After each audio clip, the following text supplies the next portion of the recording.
Okay, boys, so this video is going to be for lifters who are beginners and who are advanced, okay?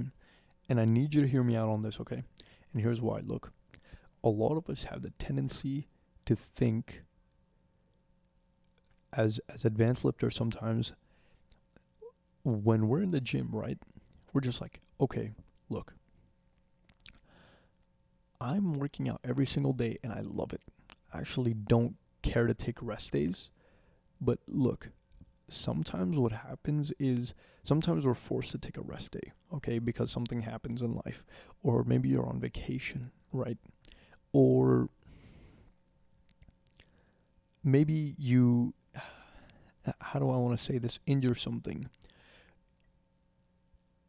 You basically become worried that you won't be able to like gym as much, and if you're taking a break you're like a bit of a pussy essentially.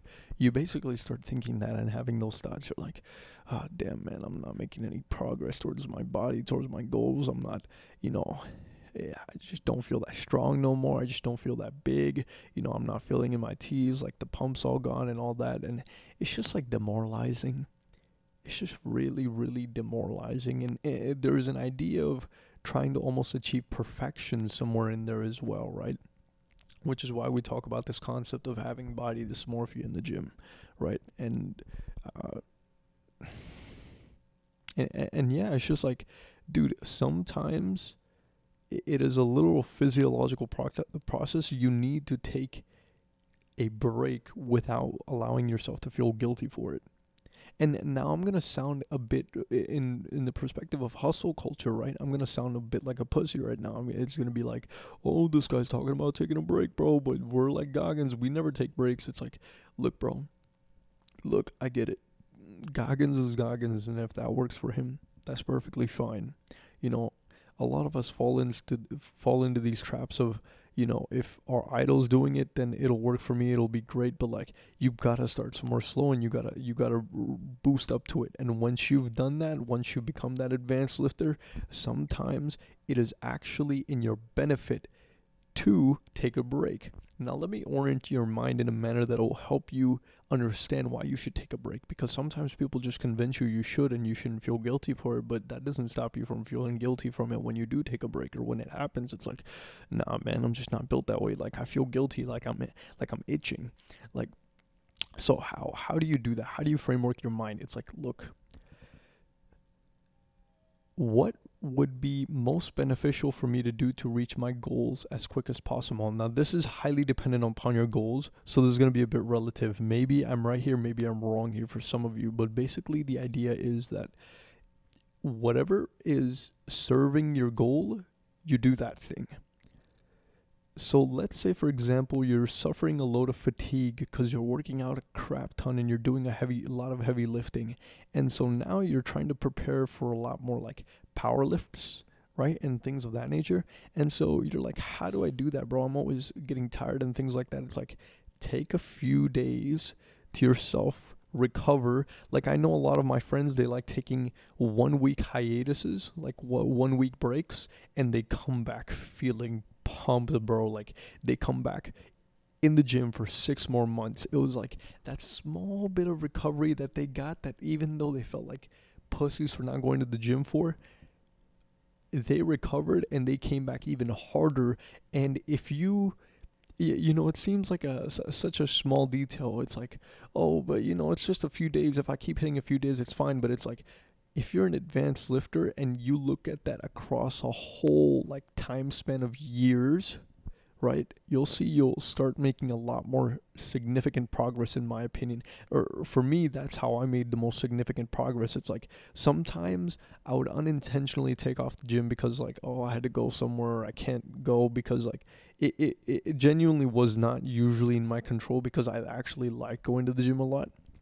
Now that I'm on vacation, it's a lot harder for me to, but it's okay for me to not go, and because I know that as soon as I come back, I'm gonna go hard, because I haven't gone in a while, and it's gonna feel great. I'm gonna be sore, and it's gonna help me realize that pain again, which is great. And so I'm just looking at all the positives of it, essentially, right?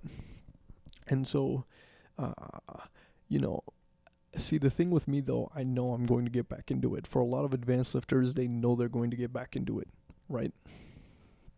And that's what I'm saying. Like, take that break, because then it'll give you a boost to be able to reach your goals. Now, this does highly depend on what your goals are. So I think for hypertrophy and powerlifting, these still do work. In my experience, even for calisthenics, they really, really help, especially when you're doing that muscle up training and your elbows hurt. So, like, it helps, man. It helps.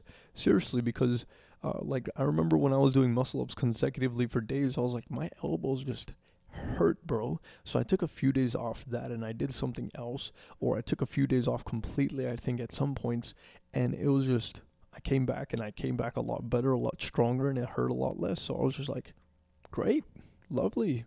This is just what I need to make progress, because I kept slowly weakening it and not giving it time to heal. So how can I expect it to heal? Now, there is a caveat to this, and there's a lot of you new lifters or beginner lifters, right, that I'd say are within the 1 year of lifting, and 1 year or less, I would say. And you might give yourself the excuse of not going to the gym. What you need to do is you need to keep it up. You need a consistent schedule. Now, I'm not saying go every single day, right? But I'm saying stay to your schedules, keep consistent, and only do this every few months. Find your frequency, find what works for you, find what break helps you.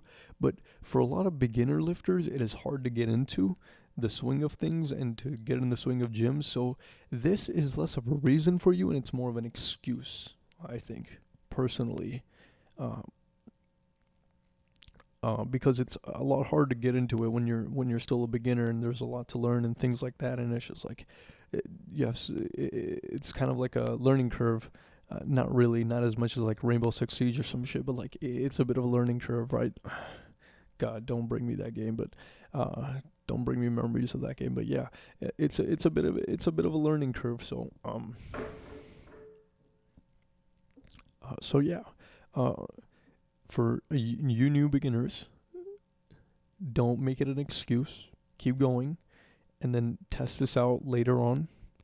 For a lot of you advanced lifters, this needs to be a reason. Like, you need to chill out for more of your growth, okay? But don't take such a break that it's like unnecessarily long. Like, I'd say like a week max. And I think that helps you recover.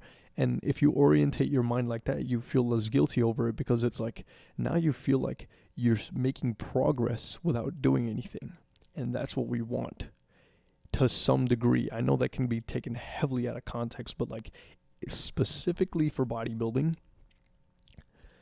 and or for exercise in general, taking some time off when you're an advanced lifter and you've been at it for so long is going to help you recover and then grow and then come back stronger.